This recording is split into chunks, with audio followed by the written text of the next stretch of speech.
Episode 31-35. Semua orang melihat ke arah suara itu, dan mereka melihat seorang gadis cantik dengan wajah dingin dan menyendiri berjalan menuju keributan itu. Kerumunan terpecah menjadi dua bagian saat orang-orang memberi jalan bagi gadis itu. Gadis itu mengenakan kipau putih dan sepasang sepatu hak stiletto. Dia tampak setinggi 1,78 meter atau lebih.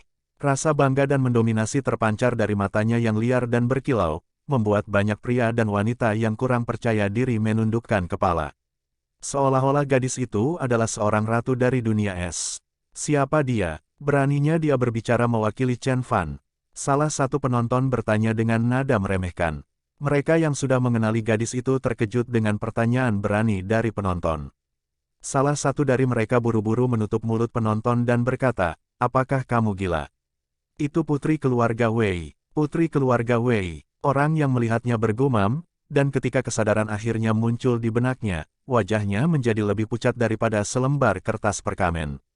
Dia adalah Wei Ziqin, gadisku. Manajer Zhou merasakan sensasi mengganggu yang kuat akan malapetaka yang akan datang saat dia melihat Wei Ziqin. Dia berhasil tersenyum dari wajahnya yang tegang dan berkata, "Selamat datang, selamat datang. Kenapa kamu tidak memberitahu kami sebelumnya bahwa kamu akan berada di sini? Berhentilah, aku bukan istrimu. Aku tidak ingin berurusan apapun denganmu dan bosmu." Wei Ziqin mendengus. Dia terkenal karena karakternya yang dingin dan menyendiri dan jarang menunjukkan emosinya di wajahnya. Namun, kemarahan terlihat di seluruh wajahnya yang menarik saat ini, membuatnya tampak seperti sebongkah batu beku di tengah musim dingin yang sangat dingin. "Tuan, Chen adalah tamuku, mengapa kamu melakukan ini padanya?" Manajer Zhu tiba-tiba sedikit layu setelah mendengar kata-kata Wei Ziqin. Senyuman melengkung terlihat di wajahnya. Apakah anak ini tamu Nona Wei? Tidak mungkin. Begitu kuatnya Nona Wei sehingga bahkan tuan muda pun harus berhati-hati dan berbicara dengan sopan saat dia bersamanya. Bagaimana dia bisa berteman dengan gelandangan ini? Temukan novel resmi di web novel, pembaruan lebih cepat, pengalaman lebih baik. Silakan klik www.novelhal.com untuk berkunjung. Dia bergegas membuat alasan untuk dirinya sendiri. "Aku tidak tahu dia diundang olehmu. Kalau tidak, aku tidak akan berani meninggikan suaraku padanya." Wajah dingin Wei Ziqin tidak memanas sedikit pun setelah mendengar alasan manajernya. Dia menoleh ke Chen Fan dan tersenyum meminta maaf. "Saya minta maaf, Tuan Chen. Saya terlambat. Saya minta maaf atas perlakuan buruk tersebut. Aku akan memastikan para pelayan ini mengambil pelajarannya." Bahkan setelah dia meminta maaf, kemarahan di wajahnya tidak surut sepenuhnya. Chen Fan bukan hanya manusia biasa, dia adalah seorang master seni bela diri yang berada di level yang sama dengan Ye Nantian dan Tuan Wu. Bahkan kakeknya ingin mendapatkan sisi baiknya. Oleh karena itu, manajer Zhou telah melakukan dosa besar dengan mencoba mengusir bocah itu dari acara tersebut. Untungnya, dia tiba tepat pada waktunya sebelum semuanya terlambat. Dia bertaruh bahwa jika Tuan Chen meninggalkan tempat itu karena marah, semua upaya yang dilakukan lelaki tua itu untuk menenangkan tuannya akan sia-sia. Siapa yang waras yang akan menyinggung Grandmaster seni bela diri? Chen Fan tetap tenang, dan seolah-olah tuduhan dan komentar menghina yang dilontarkan kepadanya telah hilang dari pikirannya. Bukan masalah besar, hanya sekelompok badut. Dia melirik manajer Zhu dan kemudian berkata, "Manajer Zhu sepertinya sangat tidak menyukaiku. Aku bilang padanya bahwa aku diundang, tapi dia tidak mau mendengarkan." Hati manajer Zhu tenggelam, setelah dia mendengar kata-kata yang menghukum Chen Fan. Dia masih bisa mempertahankan senyuman di wajahnya saat dia memohon, "Nona Wei, tolong, saya bisa menjelaskannya. Simpan nafasmu, saya akan memberitahu atasan Anda tentang semua yang terjadi di sini, dan saya akan memastikan dia memecat Anda." Wei Ziqin berkata dengan ringan. Manajer Zhu mengira dia akan pingsan. Dia memandang ke arah Chu Minhui dengan memohon, berharap Tuan Muda Chu, penghasut sebenarnya dari kecelakaan ini akan membantu umpan meriam ini. Namun, dia tidak tahu bahwa Chu Minhui terlalu takut menghalangi Nona Wei untuk mengatakan apapun. Dia terkejut saat melihat Wei Ziqin, ketika putri keluarga Wei meminta maaf kepada Chen Fan, dia bahkan tidak bisa mempercayai telinganya. Dia adalah Wei Ziqin, cucu dari Men Wei yang sudah lanjut usia dan putri Wei Changgeng. Bahkan ayahnya tidak berani menentang Wei Ziqin, apalagi Chu Minhui sendiri. Meskipun keluarga mereka sama-sama kaya di kota Chuzhou, keluarga Chu hanya menjalankan bisnis lokal, sedangkan keluarga Wei bahkan dapat memberikan pengaruh ke seluruh metropolitan lain di Tiongkok. Ditambah lagi, akar keluarga Wei sudah tertanam jauh di kota Chuzhou, tidak ada seorang pun di kota itu yang mampu menantang posisi mereka. Namun, melihat keputusasaan manajer Zhu, Chu Minhui memutuskan untuk mencobanya. Suster Ziqin. Wei Ziqin berbalik dan melihat Chu Minhui. Dia bertanya dengan dingin, "Ada apa? Adakah yang ingin kamu sampaikan padaku?" "Simpan saja, aku tahu apa yang ingin kamu katakan." Bantahan Ziqin menyulut kemarahan Chu Minhui, dia memprotes, "Nah, lubang pantat ini telah mencuri pacarku dan..." "Diam!" Wei Ziqin berteriak pada anak laki-laki itu. Dia memandang Chu Minhui dengan kesal, dia mengharapkan yang lebih baik darinya. "Kupikir setelah Paman Chu mengirimmu ke kamp pelatihan, kamu akan melepaskan kenakalanmu dan tumbuh dewasa, tapi sepertinya itu hanya angan-angan. Kamu bahkan lebih buruk dari sebelumnya." "Santai saja," saat Tuan Chen terpojok, "saya tidak bisa membayangkan bagaimana Anda berinteraksi dengan orang lain. Saya akan berbicara dengan Paman Chu tentang apa yang terjadi malam ini, dan Anda harus merenungkannya juga." Tanpa memandang sekilas pada Chu Minhui, dia berbalik ke arah Chen Fan dan berkata, "Tuan Chen, pelelangan akan segera dimulai. Mengapa Anda tidak mengikuti saya ke pameran pra-pertunjukan untuk memeriksa barang-barangnya?" "Sangat baik." Chen Fan mengangguk. Chen Fan melirik Chu Minhui dan tersenyum sebelum mengikuti Wei Ziqin keluar dari ruang resepsi. Kaki manajer Zhu akhirnya menyerah dan membawanya ke tanah.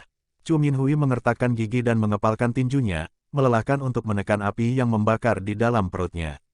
Pandangan mencemooh terakhir yang diberikan Chen Fan padanya adalah pukulan tajam pada harga dirinya. Brengsek, dia menunggu sampai keduanya pergi sebelum dia membiarkan dirinya diliputi amarah. Dia merenggut gelas anggur yang setengah kosong di atas meja dan membantingnya ke lantai. "Tuan Chu, mohon perhatikan tindakan Anda." Manajer lain yang dipanggil untuk menangani keadaan darurat berkata kepada Chu Minhui dengan cemberut. Chu Minhui melihat sekeliling dan menyadari bahwa dia telah menjadi bahan tertawaan. Dia keluar dari kamar dengan rasa kekalahan di mulutnya dan kemarahan di perutnya. Bagaimana mungkin dia bisa mengenal Wei Ziqin? Li Yichen terkejut begitu melihat Wei Ziqin. "Anggota Dewan Li, siapa Wei Ziqin?" Mo Hil bertanya dengan rasa ingin tahu. Terlepas dari pengaruhnya, Wei Ziqin selalu bersikap rendah hati di depan umum. Sangat jarang dia muncul di acara-acara publik, dan oleh karena itu tidak banyak orang yang pernah mendengar namanya. Dia tidak akan menghadiri pelelangan jika bukan karena Chen Fan, cucu lelaki tua Wei, adik perempuan Wei Zipin. Li Yichen berkata sambil bibirnya sedikit bergerak. "Siapa?" Mo Hil tersentak. Bahkan Lou Xiaoxiao terkejut dengan wahyu itu. Dibandingkan dengan Wei Ziqin, Wei Zipin adalah nama yang jauh lebih terkenal. Ayahnya adalah putra bungsu keluarga Wei. Orang-orang seperti Mo Hil bahkan tidak akan pernah memiliki kesempatan untuk bertemu dengan seseorang sekuat Wei Zipin.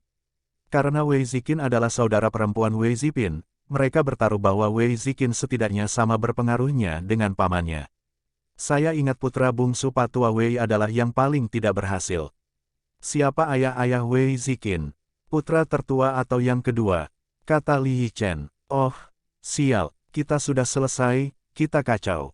Apa yang harus kita lakukan sekarang? Bagaimana jika Chen Fan ingin membalas dendam pada kita?" Lou Xiaoxiao berkata dengan menyesal dengan suara gemetar. Siapa yang mengira bahwa seorang anak desa memiliki hubungan dengan keluarga Wei di tepi utara? Bagaimana itu bisa terjadi? Wajah Li Yichen tenang, tapi dia mengutuk Chen Fan di dalam hatinya. Dia mengira anak baru itu hanyalah cacing yang bisa dengan mudah diremas olehnya, tapi sepertinya Chen Fan akan menjadi duri di sisinya untuk waktu yang lama. Sementara itu, Zhang Yumeng dan gadis-gadis lainnya menyaksikan perkembangan yang terjadi dengan rasa tidak percaya. Mereka menyaksikan Chen Fan membalikkan keadaan setelah dipaksa melakukan langkah terakhirnya. Siapa wanita itu? Dia tampak seperti orang penting. Apakah dia benar-benar cukup kuat untuk mengalahkan kekuatan gabungan Chu Minhui dan grup internasional Fang Seng? Jangan bercanda, bukankah ada yang bilang kalau dia bekerja di bar? Ya, sebagai fruit boy. Gadis-gadis ini tidak memiliki koneksi yang baik dan oleh karena itu mereka mungkin belum pernah mendengar nama Wei Ziqin apalagi melihatnya secara langsung. Han Yun adalah satu-satunya di antara gadis-gadis yang mengenali penyelamat Chen Fan. Itu Nona Wei dari keluarga Wei. Semua orang sangat terkejut dengan wahyu itu sehingga wajah mereka memucat. Keluarga Wei di tepi utara adalah rumah tangga paling terkemuka di kota jika bukan di Tiongkok. Sebagai cucu dari sebuah keluarga, Wei Ziqin memiliki sumber daya yang tak terbayangkan dan pengaruh keluarga yang bisa dia gunakan. Dia pasti menjalani kehidupan yang bahkan tidak berani diimpikan oleh kebanyakan gadis. Pecundang itu adalah teman Wei Ziqin. Mereka bahkan tidak berbicara seperti teman. Mungkin ada lebih dari apa yang terlihat. Seseorang menyarankan, saat itu, gadis-gadis itu tidak lagi menyesali pilihan Su Rongfei. Sebaliknya, mereka mengagumi kemampuannya menemukan emas asli.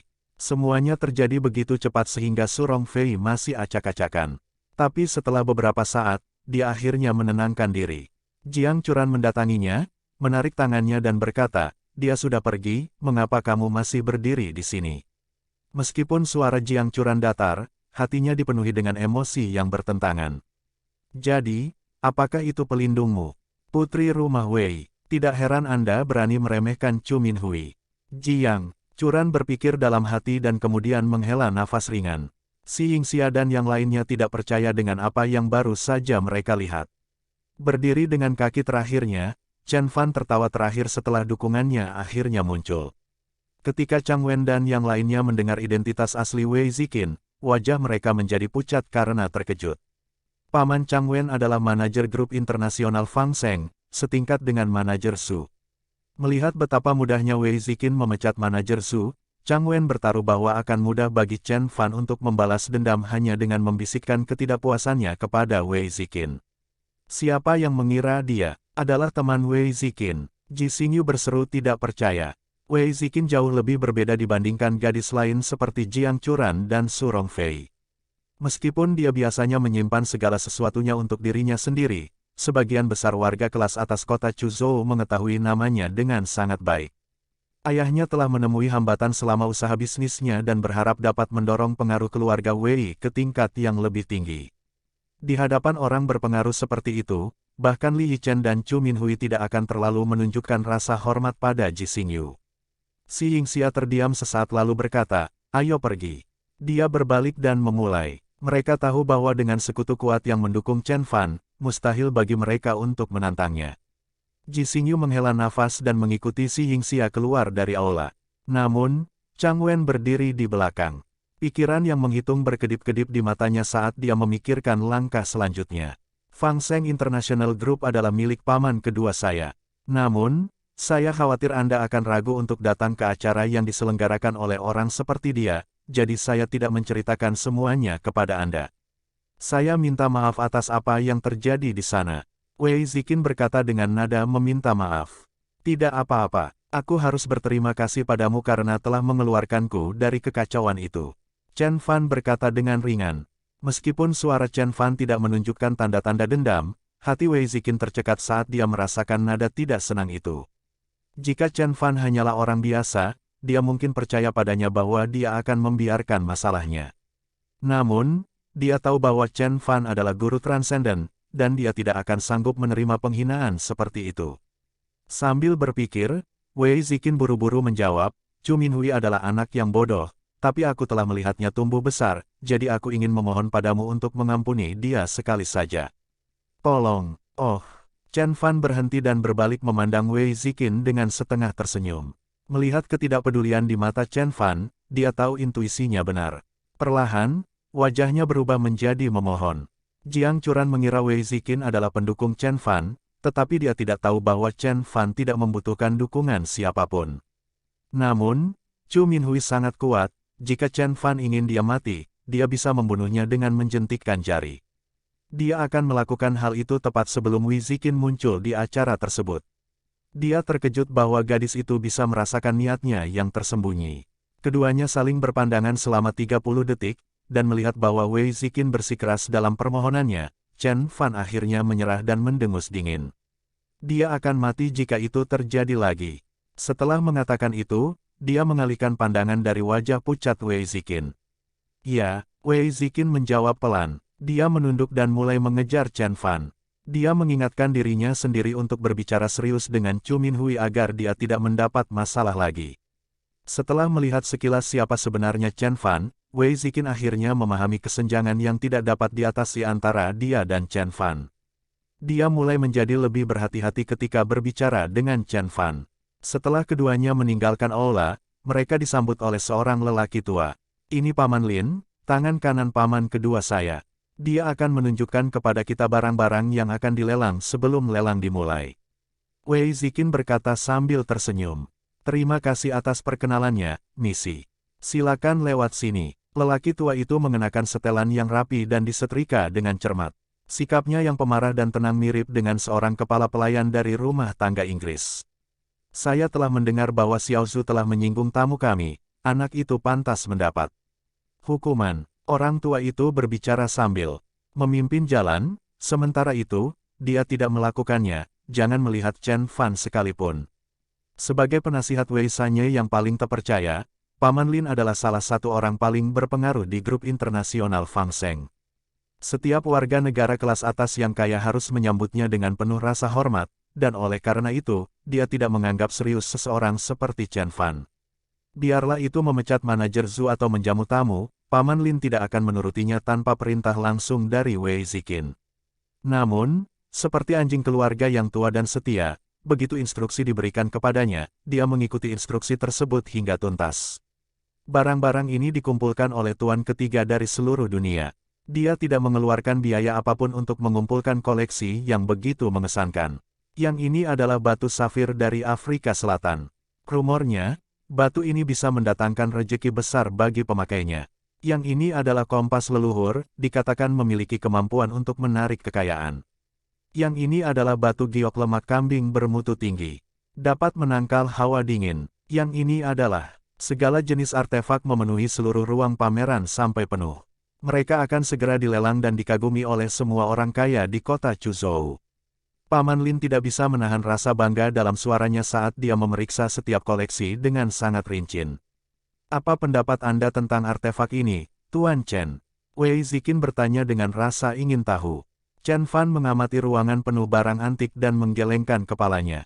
Itu adalah pernak-pernik, itu saja.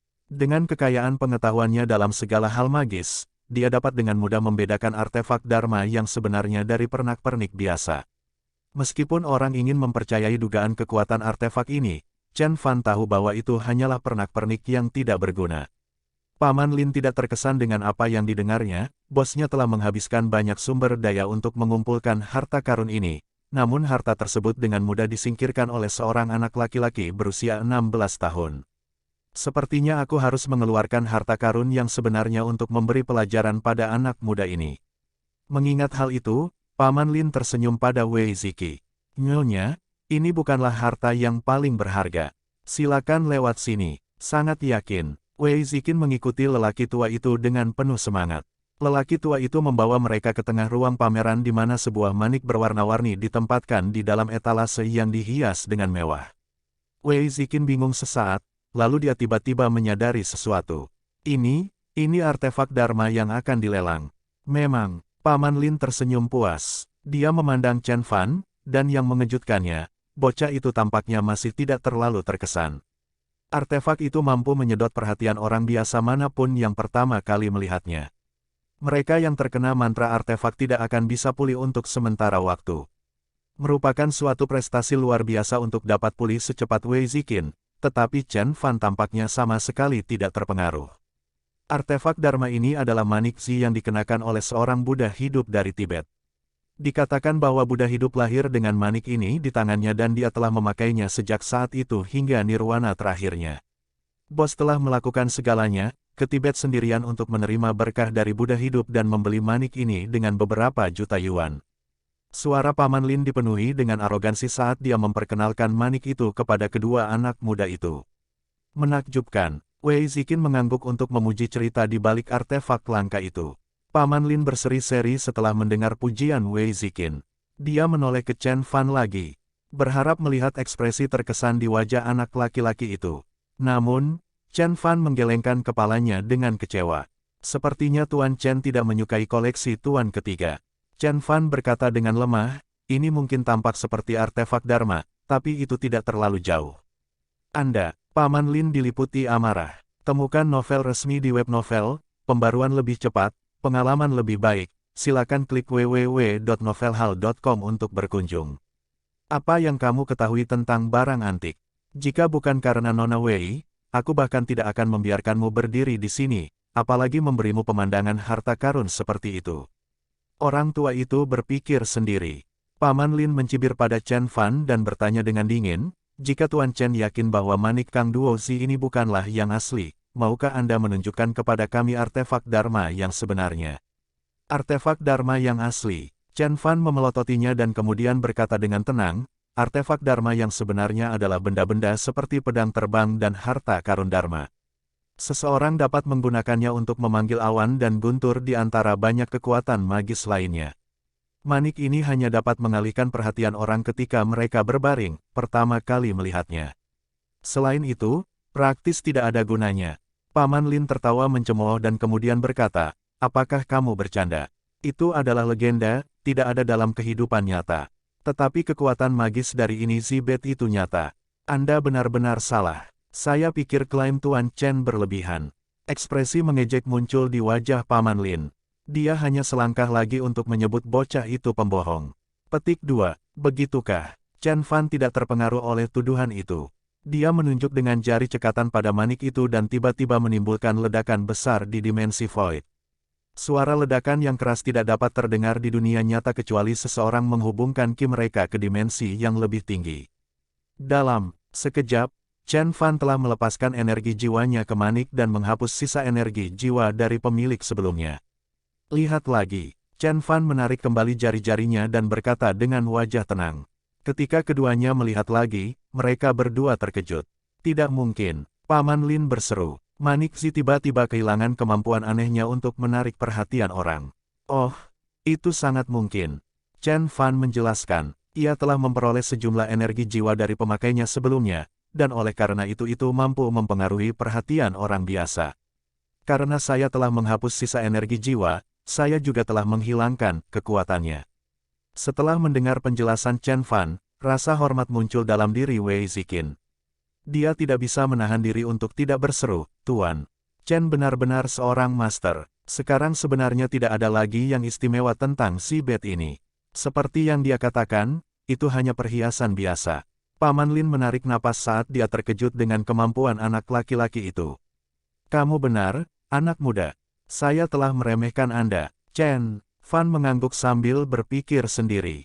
Bahkan ketika dia hendak pergi, dia melihat sekilas artefak di sudut. Tiba-tiba, tubuhnya menegang saat dia gagal menahan hembusan napas ringan. Apa itu? Melihat Chen Fan tidak lagi berbicara, dia melihat ke arah di mana Chen Fan menatap dan melihat batu giok berwarna abu-abu di sudut. Kecuali karena usianya yang sudah sangat tua, potongan batu giok yang compang camping ini tidak bisa dibandingkan dengan manik Zi yang berkilauan. Oh ya, jackpotnya, Chen Fan berseru dalam benaknya. Senyum gembira muncul di wajah Chen Fan. Dia berbalik dan berkata pada Wei Ziqin, berapa harga batu giok ini, aku ingin mengambilnya. Dia telah membawa kartu bank yang diberikan Zhou Tianhao kepadanya, jadi dia tidak ragu-ragu dan menanyakan harganya. Jika kamu menyukaimu, ambillah saja. Wei Ziqin berkata sambil tersenyum. Kakeknya telah menghadiahkan anak laki-laki itu sebuah rumah besar yang bernilai lebih dari puluhan juta yuan. Apa salahnya menambahkan batu giok yang tampak biasa ini ke dalam paket? Bagaimana menurutmu, Paman Lin? Paman Lin tersenyum polos dan kemudian menjawab, tentu saja. Tolong, Tuan Chen, bantulah dirimu sendiri. Paman Lin masih terpana dengan penampilan kekuatan Chen Fan. Setelah mempelajari pelajarannya, nadanya menjadi lebih hormat. Baiklah, aku berhutang budi padamu. Chen Fan mengangguk dan meraih batu giok itu. Matanya berbinar gembira. Wei Ziqin merasakan campuran keterkejutan dan kegembiraan setelah melihat guru transenden akhirnya mulai terbuka terhadap keluarganya. Dia ingat wajah tenang Chen Fan dan tatapan tidak sopan setelah dia menerima sebuah rumah besar dari kakeknya. Tapi siapa sangka dia akan menjadi begitu gembira setelah menerima sepotong batu giok yang tidak berharga. Sepotong perhiasan untuk kebaikan seorang Grandmaster, kesepakatannya tidak bisa lebih baik lagi. Mungkinkah batu giok ini bernilai lebih dari sebuah rumah besar? Apa yang istimewa dari batu giok ini? Kami Zikin bertanya dengan rasa ingin tahu. Bukankah kamu baru saja memintaku untuk menunjukkan artefak Dharma yang asli? Chen Fan berhenti sejenak lalu bertanya perlahan. Ya, Wei Zikin dan Paman Lin saling bertukar pandang dengan bingung. Tuan Chen, mungkinkah ini artefak Dharma asli yang Anda bicarakan? Paman Lun bertanya dengan hati-hati. Giok kuno ini tampak biasa-biasa saja, dan siapapun tahu bahwa tubuhnya dipenuhi kotoran. Itu jauh berbeda dari banyak batu permata berharga yang dipajang di aula. Apa yang istimewa dari batu giok ini? Yah, itu belum menjadi artefak Dharma. Chen Fan berkata perlahan sambil dengan hati-hati memasukkan batu giok itu ke dalam sakunya. Masih ada beberapa sisi yang kasar, tetapi setelah saya selesai menyempurnakannya, itu akan menjadi harta karun Dharma yang kuat. Paman Lin dan Wei Zikin terkejut dengan kata-katanya. Mereka tidak pernah berpikir bahwa ada orang yang bisa menciptakan artefak Dharma yang legendaris. Merasa bahwa Chen Fan tidak ingin mengungkapkan terlalu banyak, keduanya memutuskan untuk tidak mendesaknya dengan pertanyaan lagi. Tidak ada lagi yang bisa dilihat di sini, ayo pergi. Setelah mendapatkan batu giok yang berharga, Chen Fan merasa puas. Setelah dia kembali ke ruang resepsi, dia memperhatikan bahwa semua orang memandangnya dengan aneh. Hampir semua remaja menyaksikan kekalahan memalukan Chu Minhui di tangan Chen Fan, dan oleh karena itu tidak ada yang berani meremehkannya. Anda kembali, Jiang Churan menyambutnya, suaranya sedikit canggung. Ya, Chen Fan memasang wajah acuh tak acuh saat dia mengangguk. Dia berjalan melewati Jiang Churan menuju Surong Fei, dan dia mengusap wajah lucu dan terkejut Surong Fei. Terima kasih atas bantuanmu. Jika kamu membutuhkan sesuatu, jangan ragu untuk bertanya padaku. Dari seluruh peserta resepsi, hanya Surong Fei yang pernah membantunya saat dipojokkan oleh lawannya. Chen Fan tidak akan pernah melupakan hal itu. Temukan novel resmi di web novel, pembaruan lebih cepat, pengalaman lebih baik. Silakan klik www.novelhal.com untuk berkunjung. Surong Fei bersedia membelanya meskipun dia mengira dia hanyalah anak desa yang tidak berdaya. Chen Fan tersentuh oleh perhatian tulus Surong Fei, itu membuatnya merasa bahwa selain Bibi Tang, Surong Fei adalah orang yang paling perhatian dalam hidupnya sejauh ini. Dia tidak bisa tidak menganggapnya sebagai adik perempuan dan ingin melindunginya seperti bagaimana dia melindunginya. Tepukan intim Chen Fan di kepala Surong Fei membuatnya tersipu. Dia menundukkan kepalanya dan tiba-tiba kehabisan kata-kata. Haha, Chen Fan tertawa sebelum memulai. Wei Zikin mengangguk ke arah kedua gadis itu sambil tersenyum sebelum dia meninggalkan ruangan. Paman Lin segera menangkap isyarat itu. Dia memerintahkan para pekerja untuk mengatur ulang kursi sehingga kedua gadis itu mendapat kursi baris depan. Dia mengingatkan para pekerja untuk memenuhi kebutuhan kedua gadis itu, khususnya gadis bernama Surong Fei. Perlakuan khusus tersebut membuat mata teman-teman Surong Fei yang lain berubah menjadi hijau karena cemburu. Seseorang telah mengenali lelaki tua itu begitu dia muncul di ruang resepsi. Dia adalah orang paling berpengaruh kedua di grup internasional Fang Seng dan menduduki posisi yang jauh lebih senior daripada manajer Su. Fakta bahwa Paman Lin pun harus menyukai Chen Fan memberitahu semua orang tentang pengaruh bocah itu. Setelah Wei Zikin menurunkan Chen Fan, dia segera mengeluarkan batu giok kuno itu. Siapa yang mengira aku akan menemukan sepotong sumsum giok di bumi? Aku tidak bisa mendapatkan harta yang lebih berharga dari ini. Chen Fan berseri-seri dari sisi ke sisi. Dia mengira tidak akan ada lagi harta karun yang tersisa di bumi mengingat kurangnya spirit ki. Jade Marau adalah bentuk batu giok yang paling langka. Itu bukan objek duniawi dan dapat digolongkan sebagai objek hidup. Saya telah berpikir untuk membeli beberapa batu giok berharga untuk membuat jimat giok. Betapapun sempurnanya sepotong batu giok, itu tidak bisa dibandingkan dengan sumsum giok. Semua jimat giok yang terbuat dari batu giok biasa hanya dapat digunakan satu kali.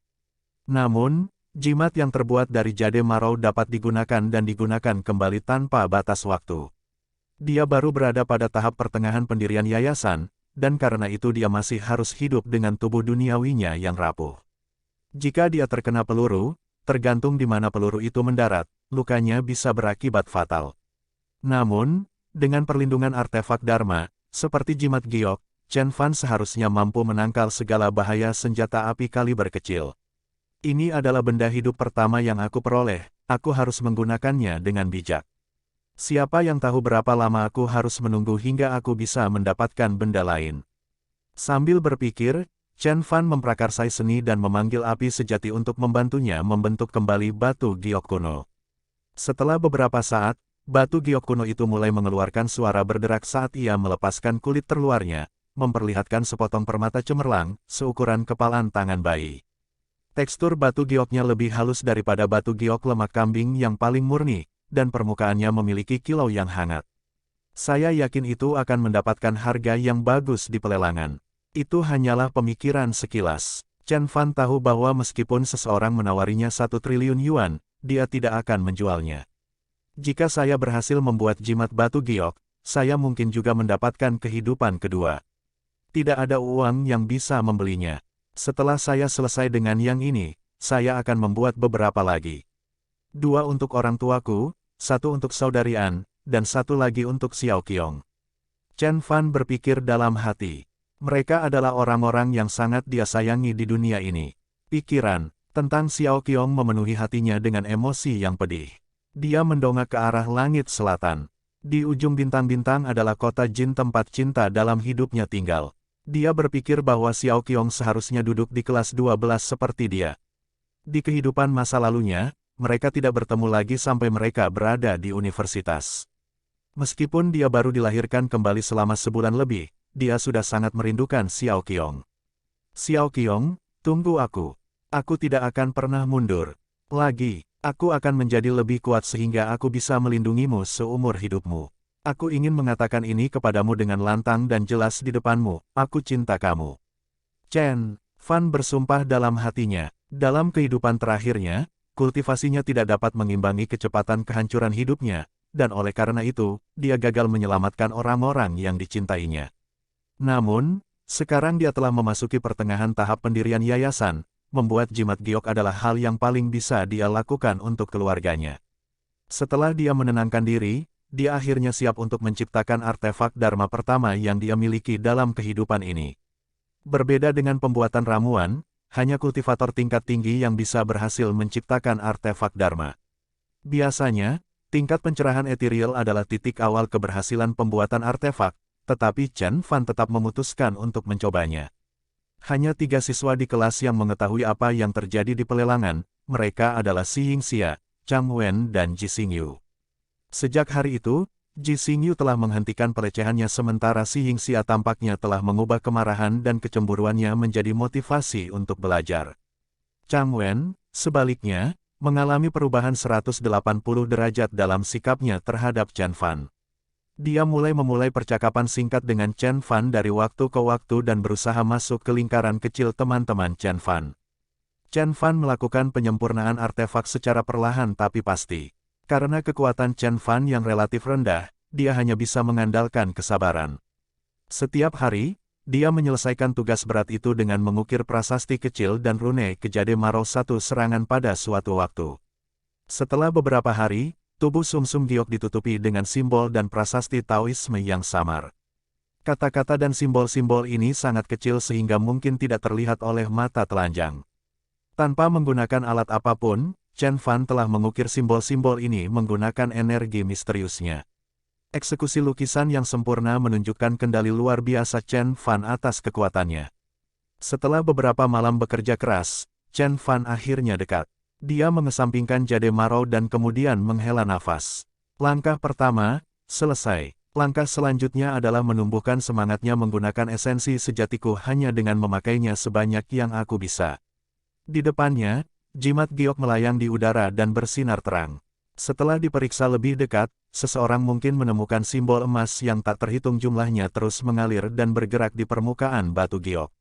Seolah-olah batu giok itu hidup. Sejauh ini, saya hanya memiliki 3 mantra tingkat rendah, arai pengumpulan roh, seni berlian, dan benteng guntur-guntur, pikir Chen Fan dalam hati, sambil mengerutkan alisnya. Untungnya, saya masih memiliki cukup ruang tersisa pada jimat untuk mengukir lebih banyak mantra di lain waktu. Arai pengumpulan roh adalah yang paling dia butuhkan saat ini. Tempat tinggal Numinous di bawah pohon willow tidak lagi memadai untuk penanamannya pada tahap saat ini. Arai pengumpulan roh dapat secara signifikan meningkatkan jumlah ki yang dapat dia kumpulkan selama setiap sesi. Mantra ini akan berguna sampai dia mencapai tahap akhir dari level yayasan pendirian. Dengan jimat giok ini, saya seharusnya bisa mempercepat kultivasi saya setidaknya 3 kali lipat, jika tidak lebih. Senyuman yang memuaskan akhirnya muncul di wajah lelah Chen Fan. Baik Diamond Art maupun Arcane Bulwark of Thunder adalah mantra yang paling dasar, yang satu fokus pada perlindungan, sementara yang lain fokus pada serangan. Karena saya sudah membuat artefak itu, saya benar-benar harus mengujinya sebelum menggunakannya. Chen Fan berpikir sambil mengusap dagunya. Sebelum dia menemukan metode untuk menguji jimatnya, seseorang mengetuk pintunya. "Halo," kata Chen Fan, ketika dia melihat pengunjung itu. "Tuan Chen, saya minta maaf karena tidak memberi tahu Anda." Pengunjungnya adalah Paman Lin yang ditemui Chen Fan beberapa hari lalu di rumah lelang. Paman Lin membungkuk sedikit kepada Chen Fan dan kemudian berkata, "Tuanku telah mendengar apa yang terjadi malam itu, dan dia sangat tertarik bertemu denganmu untuk berdiskusi lebih lanjut tentang artefak Dharma. Tuan ketiga Wei ingin bertemu denganku." Chen Fan mengerutkan alisnya. Dari Zhou Tianhao hingga lelang, Chen Fan tidak menyukai apapun yang ada tangan Tuan ketiga di dalamnya. "Benar, Tuanku telah melihat artefak Dharma yang asli, tetapi dia tidak sepenuhnya mempercayai penjualnya, dan oleh karena itu, dia berharap bisa mendapatkan pendapat kedua dari Anda." Paman Lin berkata sambil tersenyum. Chen Fan akan menolak apapun yang diusulkan Paman Lin. Namun, topik tersebut dengan cepat menarik minatnya. Meskipun sebagian besar koleksi dari Tuan ketiga Wei adalah sampah, dia mendapatkan sumsum giok darinya, oleh karena itu, Chen Fan bertaruh bahwa mungkin ada hal nyata lain yang menunggu untuk ditemukan. "Baiklah, ayo kita lihat," kata Chen Fan. Ia penasaran melihat perbedaan artefak Dharma di dunia ini dengan yang diciptakannya menggunakan seni dari dunia kultivasi. Begitu Chen Fan tiba di gerbang komunitas, dia melihat Bentley Continental Flying Spur diparkir di dekat gerbang. Jelaslah bahwa hanya Tuan ketiga Wei yang mampu membeli mobil mewah yang bernilai lebih dari beberapa juta ini. Setelah Chen Fan mengamankan dirinya di kursi mobil, Paman Lin mulai menjelaskan detailnya. Seorang penjual dari kota Zhongzhou menunjukkan kepada Tuan ketiga semacam kerawang, dan sejak itu, Tuan ketiga mengomel tentang bagaimana semua koleksinya yang lain adalah sampah, dan dia ingin menjualnya. Chen Fan mengangguk. Pantas saja Tuan ketiga Wei ingin melelang seluruh koleksinya beberapa malam lalu. Seperti yang Anda ketahui, Tuanku bukanlah satu-satunya magnet yang kuat di kota Chuzhou. Semua orang di levelnya akan tergila-gila pada apapun yang diklaim mampu menangkal mata jahat dan melindungi kekayaan dan keluarga mereka. Bahkan banyak pembeli kuat dari kota Tianhe telah bergabung dalam perlombaan. Mereka sudah bertemu 3 kali, seperti yang mereka katakan, yang ketiga kalinya adalah daya tariknya, jadi saya yakin penjual akhirnya akan melepaskan barang ini kali ini. Kata Paman Lin lalu menghela nafas. Artefak Dharma ini harganya mulai dari 10 juta yuan, taruhannya tidaklah kecil. Oleh karena itu, Tuan ketiga ingin Anda menjadi penilainya, dan jika artefak itu benar-benar sekuat yang dikatakan penjualnya, dia akan membelinya tidak peduli berapa harganya, biaya. Chen Fan mengangguk. Para pengusaha super kaya ini tidak akan mengeluarkan biaya apapun untuk mendapatkan salah satu dari apa yang disebut artefak Feng Shui Dharma, atau apapun yang diberkati oleh para biksu tua. Betapapun bodohnya kedengarannya, itulah yang terjadi di masa lalu, dan semuanya dimulai oleh orang-orang kaya yang percaya tahayul yang datang ke daratan Tiongkok dari provinsi Taiwan. Meskipun penguasa ketiga Wei berasal dari keluarga terkemuka, setidaknya ada 10 pengusaha lain yang sekaya dia di kota Chuzhou. Oleh karena itu, persaingan untuk mendapatkan artefak Dharma yang asli akan sangat ketat. Segera Paman Lin menepikan mobilnya ke sebuah bangunan bergaya halaman sederhana di desa pinggiran kota yang tenang. Rumah ini tampak biasa saja dari luar, namun, begitu Chen Fan membuka gerbang, dia disambut oleh pemandangan kolam, anak sungai, dan paviliun yang elegan. Chen Fan memasuki aula utama dan melihat 2 baris kursi. Berlengan Tiongkok ditempatkan di ruang yang didekorasi secara tradisional. Seolah-olah Chen Fan telah kembali ke awal abad ke-19. Orang yang duduk di tengah 2 baris kursi menyambut Chen Fan sambil tersenyum. "Tuan Chen ada di sini."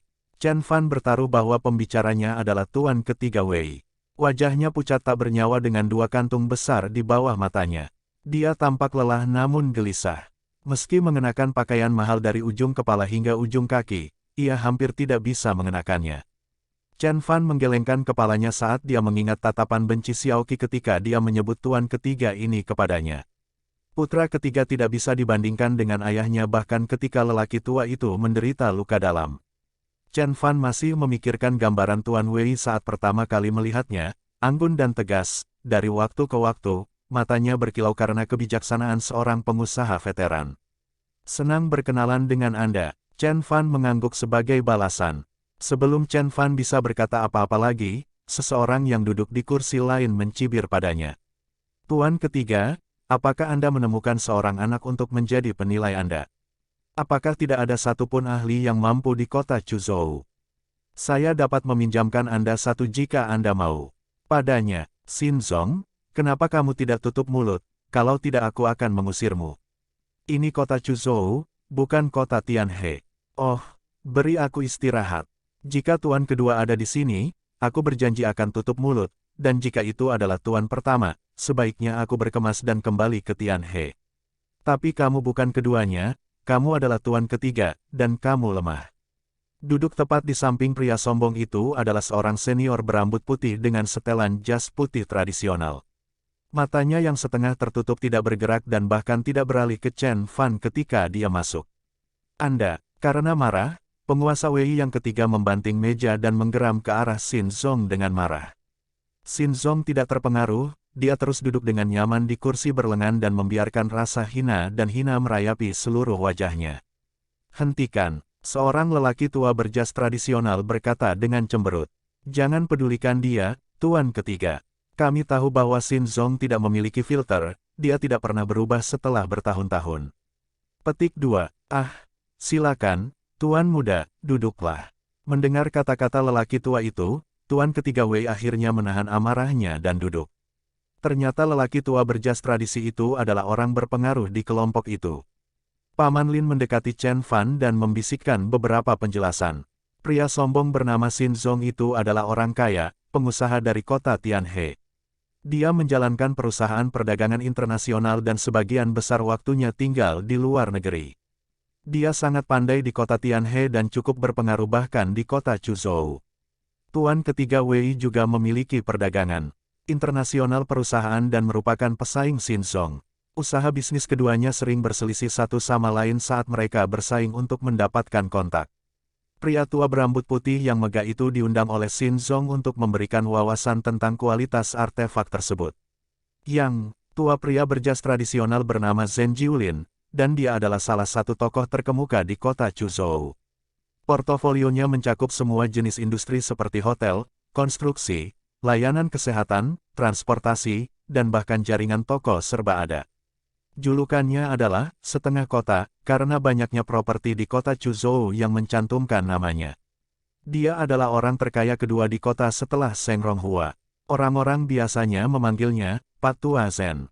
Dibandingkan dengan Zhen Jiulin, kekayaan tuan ketiga Wei hanya sebatas kacang.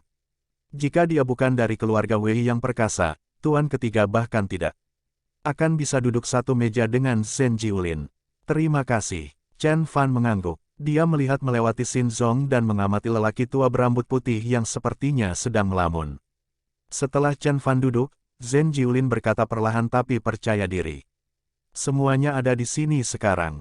Bos Gu, maukah Anda berbaik hati menunjukkan barangnya kepada kami? Duduk di hadapan lelaki tua itu adalah seorang lelaki gemuk yang tampak seperti Buddha gemuk yang biasa ditemukan di kuil. Bos Gu mengerutkan alisnya dan mengeluh, ini ketiga kalinya kalian ingin melihatnya. Saya ingin tahu seberapa besar komitmen Anda terhadap kesepakatan ini. Yakinlah, ini akan menjadi yang terakhir kalinya. Salah satu dari kita akan membelinya asalkan itu asli. Salah satu orang kaya itu berkata dengan keras sambil memukul-mukul dadanya. Dia adalah seorang pengusaha dari distrik pengembangan, dan dia memiliki beberapa pabrik tekstil. Kita semua adalah orang-orang sibuk. Jadi jika kita tidak tertarik, mengapa kita membuang-buang waktu dan datang ke sini? Orang lain menyela. Baiklah, Bos Gu mengangguk dan memerintahkan salah satu pelayannya untuk mengeluarkan sebuah kotak tua. Di dalam kotak itu ada kerawang kayu berbentuk piring datar yang menggambarkan 8 trigram. Konstruksinya tampak berat dan kokoh meskipun ada kerusakan pada bagian tepinya. Piring itu segera menarik perhatian semua orang. Hah! Saat kotak itu dibuka, Chen Fan tiba-tiba mengalihkan perhatiannya dari lelaki tua berambut putih itu ke piring.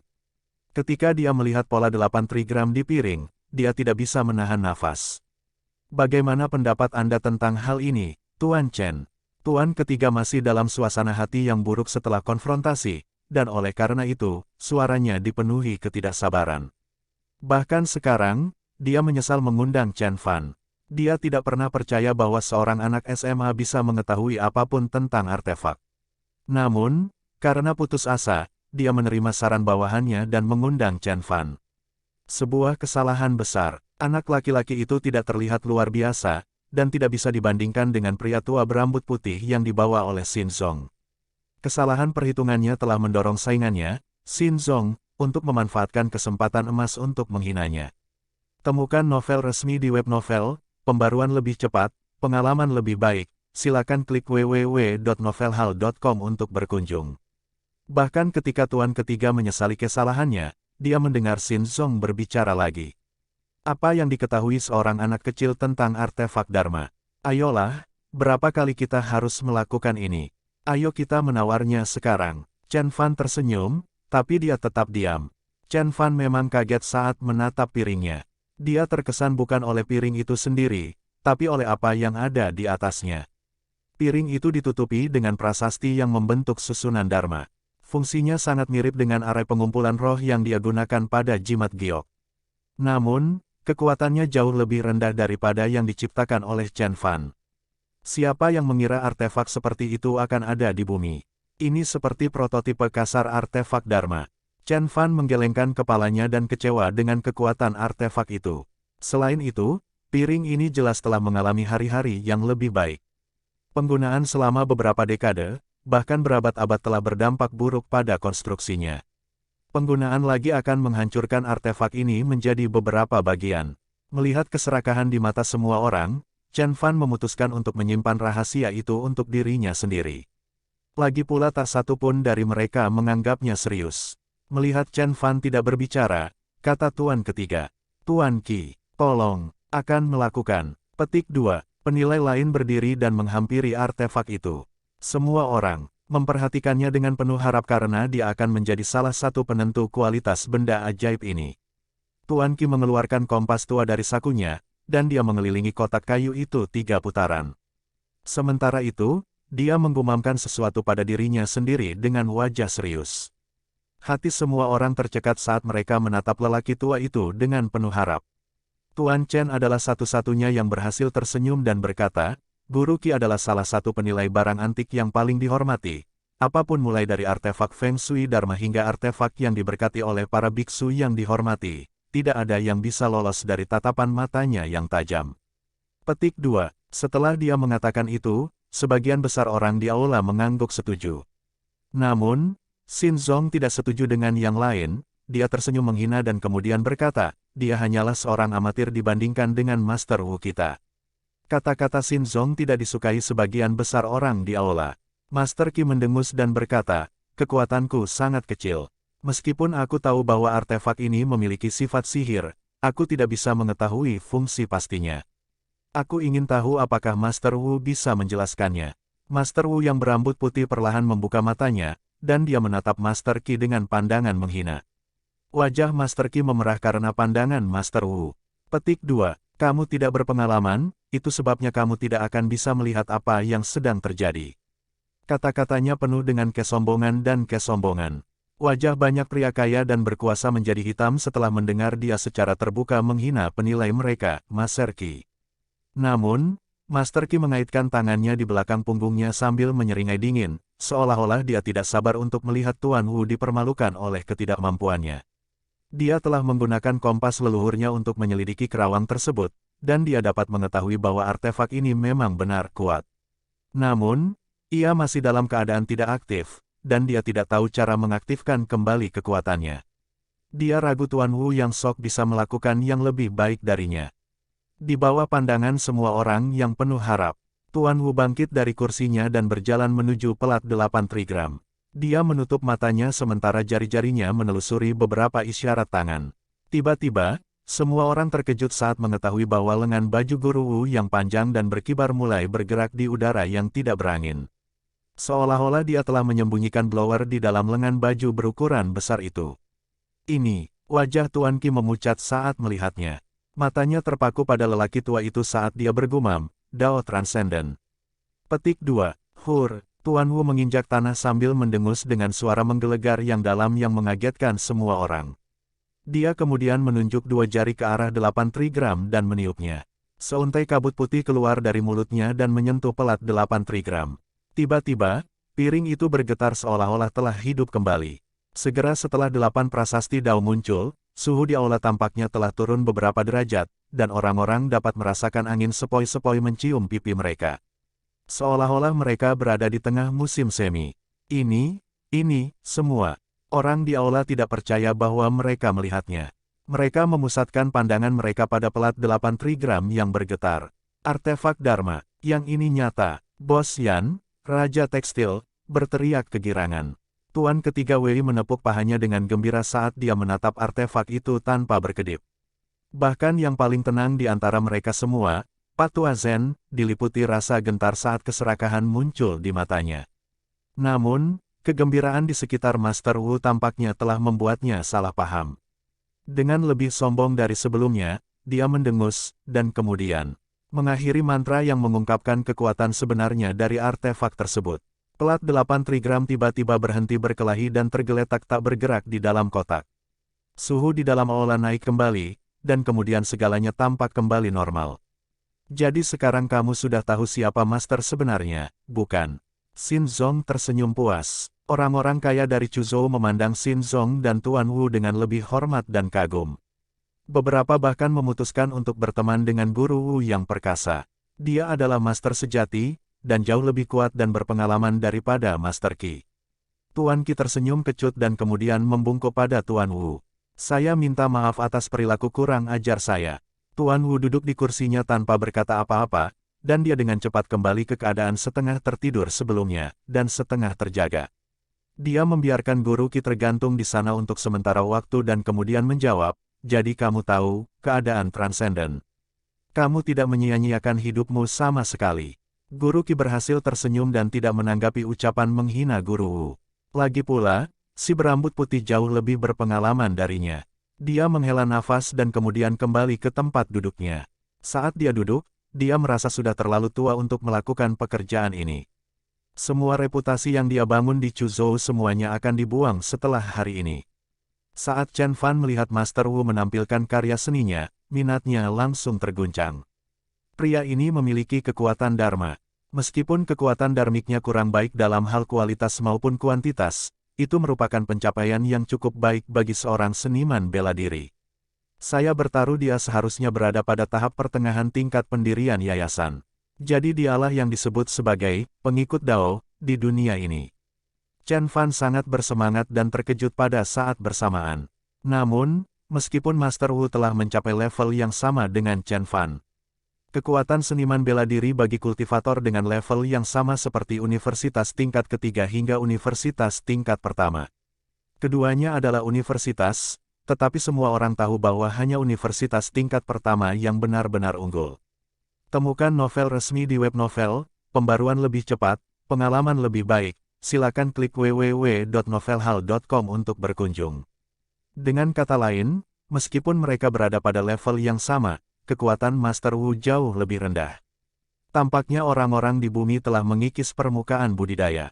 Baik itu kekuatan internal atau kekuatan Dharma dalam Master Wu, mereka semua berasal dari sumber yang sama, esensi sejati dalam teknik budidaya. Namun, mereka telah melewatkannya, terlalu banyak komponen dalam teknik ini, dan karena itu, kekuatannya juga tidak lengkap. Sambil berpikir, Chen Fan menggelengkan kepalanya. Dia mengharapkan Guru Wu menjadi seorang kultivator sejati, namun sayangnya dia gagal memanfaatkan potensi penuh dari kekuatan yang dimilikinya.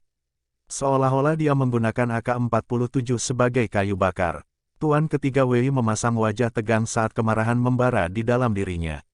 Saingannya, Xin Zong, telah mengundang seorang master sejati. Dan bahkan jika dia meletakkan semuanya dan memenangkan pelelangan, dia masih harus memohon pada Tuan Wu untuk mengaktifkannya kembali. Tiba-tiba, pemilik artefak, Bos Gu memecah kesunyian. Karena kalian semua telah melihat kekuatan artefak secara langsung, inilah waktunya untuk menawar. Sebelum dia menyelesaikan kata-katanya, Bos Yan buru-buru mengajukan tawarannya, 10 juta. 20 juta, 25 juta. Setiap orang yang hadir di pelelangan adalah orang terkaya dari orang kaya di Chuzhou. Kebanyakan dari mereka memiliki aset miliaran. Ini adalah kesempatan yang tidak boleh mereka lewatkan dan, oleh karena itu mereka bertekad untuk membeli artefak ini. Namun, meskipun mereka bertekad untuk membeli artefak Dharma ini, mereka tidak membiarkan irasionalitas menguasainya. Ketika harganya sudah mencapai 25 juta, yang ditawarkan hanya naik 1 juta saja. Bos Gu berseri-seri dari sisi ke sisi, wajahnya yang tembam hampir menutupi kedua celah sempit itu. Pikiran Tuan ketiga Wei berpacu.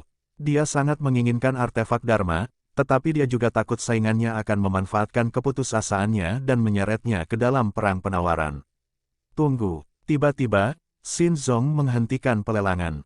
Dia menunjuk ke arah Chen Fan dan kemudian berkata, dua tuan lainnya sudah memasukkan 2 sen mereka. Tetapi Tuan Chen belum memberitahu kami apa pendapatnya tentang artefak ini. Mengapa kita tidak memulai pelelangan setelah kita mendengar apa yang ditawarkan Tuan Chen? Begitu dia menyelesaikan kata-katanya, para peserta mendidih.